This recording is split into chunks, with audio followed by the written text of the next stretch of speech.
Gold Star families of the 13 service members who were killed in the 2021 attack at the Kabul airport in Afghanistan gathered this week for a congressional forum. They shared testimony and demanded answers from President Biden and his administration concerning the deaths of their loved ones. And that included the family of Coachella Valley native Marine Corporal Hunter Lopez. I spoke with Lopez's mother, Alicia, who says she wants the truth and accountability. Alicia, I remember when I spoke with you and your husband a year ago about what happened to Hunter, you were hesitant to talk about the government's handling of the situation in Afghanistan, but now you're speaking out. Why is that? In the beginning, we thought we'd give the government the opportunity to give us the correct story or to tell us the truth on what happened. I think we've given them enough time, and thanks to Sergeant Tyler Vargas's interview or his testimony at the hearing, it kind of opened the door for us in Congress, and us 13 parents are coming through to try to get answers now.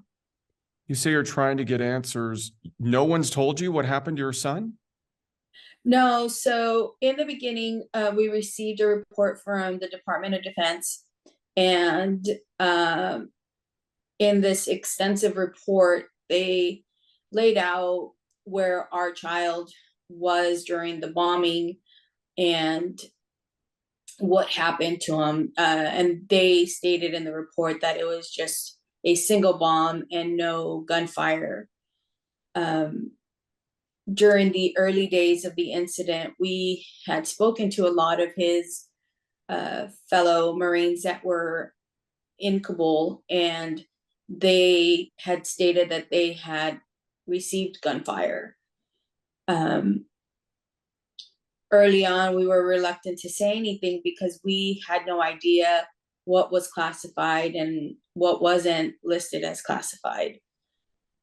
Also in the report, they told us that there was 3 minutes of video of drone footage that was not captured because the drone just didn't record it, or it was a mishap.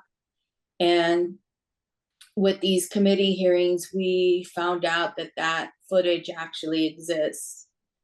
So we're sitting here almost 2 years later, and we are hearing all these things coming out in the committee hearings, and we just want them to tell us the truth now.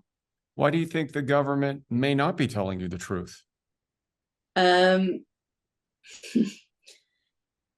I think the decisions they made were bad decisions, and they just don't want to be held accountable for those bad decisions. So do you blame anyone for what happened to your son? I blame the person who made the ultimate decision in going with the evacuation out of Kaya instead of Bagram Airport.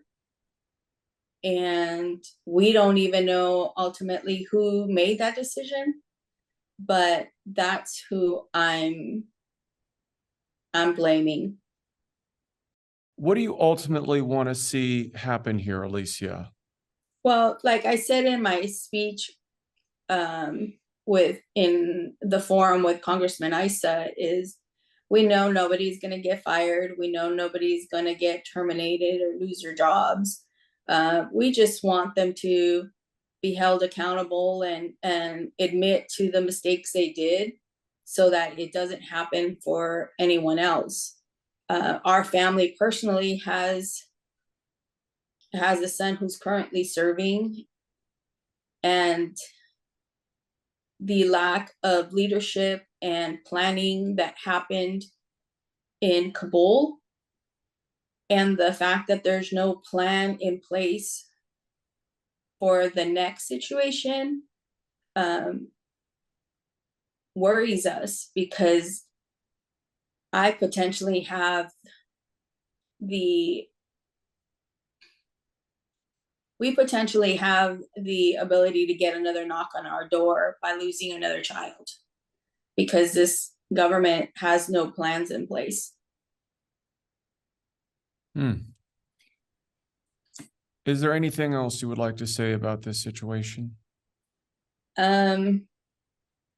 We ask that the people continue to pray for us and they continue to say our kids' names, and that we continue to try to hold this government accountable for the decisions they're making. What is the message you would like to send to the government if they're watching this interview?